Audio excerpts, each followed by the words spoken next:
Hello বন্ধুরা, অনেক সময় দেখা যায় আমাদের মোবাইল নাম্বার অনেকেই কিন্তু চুরি করে বা গোপনে ট্র্যাকিং করে থাকে।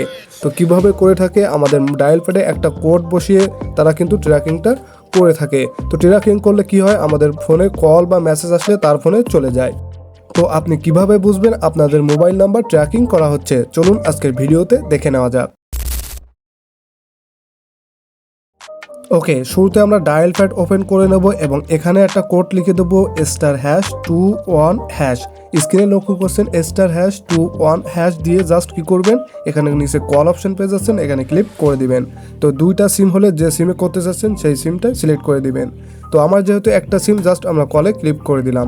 এখানে ক্লিক করলেই কিন্তু একটা নোটিফিকেশন চলে আসছে, পপ আপ চলে আসছে। এই পপ আপের ভিতরে কিন্তু লেখা রয়েছে আপনার ফোন কোন নাম্বারে ট্র্যাকিং এবং ট্র্যাকিং কি না।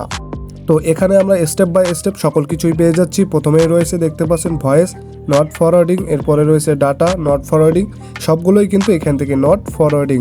তো ফরওয়ার্ডিং যে কোনো একটি যদি লেখা থাকে ফরওয়ার্ডেড, অর্থাৎ শুধু ফরওয়ার্ডেড লেখা থাকে, তাহলে বুঝে নেবেন যে আপনার নাম্বার কিন্তু ট্র্যাকিং করা হচ্ছে। তো এখানে প্রত্যেকজনই কিন্তু আমাদের এটা চেক করে নেওয়া দরকার। তো যদি আপনার কেউ ফরওয়ার্ডিং বা কল ট্র্যাকিং করে থাকে, তাহলে এটি কিভাবে বন্ধ করবেন? বন্ধ করার জন্য সেমভাবে আপনারা ডায়াল প্যাডে চলে যাবেন। ডায়াল প্যাডে এখানে আপনারা ক্লিক করে দিবেন #21#। জাস্ট দেখতে পাচ্ছেন #21#, জাস্ট লিখে কি করবেন, কলে ক্লিক করে দিবেন। এখানে ক্লিক করলেই কিন্তু এখানে কোনো কিছু ট্র্যাকিং করা থাকলে জাস্ট সেটা অফ হয়ে যাবে। যেহেতু আমার ট্র্যাকিং করা নেই, সেই জন্য এখানে দেখতে পাচ্ছেন আমার ইরর দেখাচ্ছে। তো এভাবেই কিন্তু আপনারা প্রসেসটা করে নিতে পারবেন।